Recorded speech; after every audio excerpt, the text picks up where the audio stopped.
How to make a negative sentence in English? How to make a negative sentence in English? There are three ways. There are three ways. One, in a sentence with the verb to be conjugated to the present tense, just add not after to be.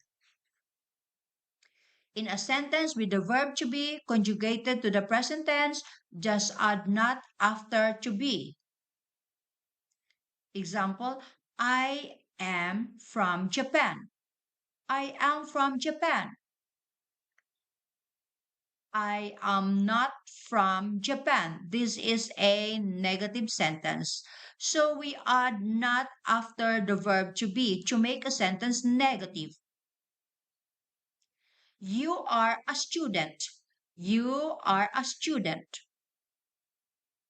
To make it negative, we add not after the verb to be are. You are not a student. You are not a student. He is a teacher.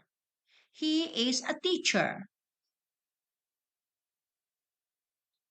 He is not teacher.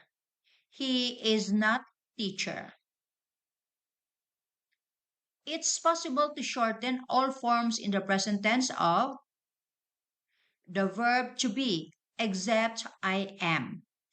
She, he, slash it is not becomes, and you, we, they are not becomes aren't.